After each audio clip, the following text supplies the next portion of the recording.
Hi, my name is John, and I had a full mouth reconstruction. I was a lineman for a utility company 20 years ago, and I got electrocuted.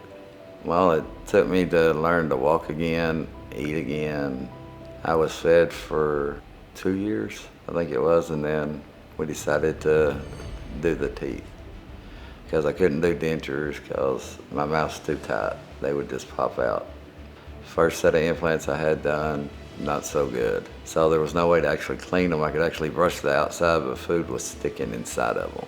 Got some mold, something up in it, but anyway, I couldn't eat, I wouldn't eat. So I was looking for a dentist closer to here, and this is how I come up on Dr. Shoemaker. Well, he's the second dentist that I've used, but he was the only one to be truthful with me and tell me we have to explore something different, and he came up with what I have now that are called high waters.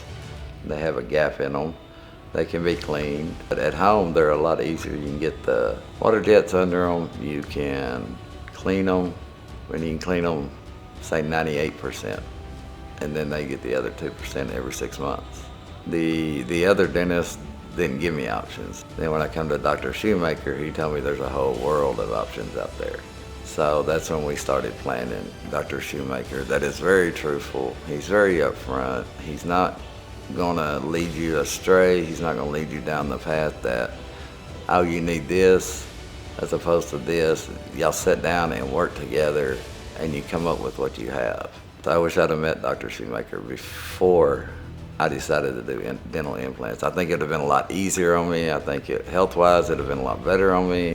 Now you can eat what you want. You don't have to pick and choose. You don't have to be careful. You don't have gummy stuff in your mouth. And you'll actually gain weight. Your health goes better. I've been to doctor's appointments now that tell me everything is going back in shape. And honestly, just emotional. I mean, if you don't smile, people always think you're mad. So, they say your smile's everything, I guess.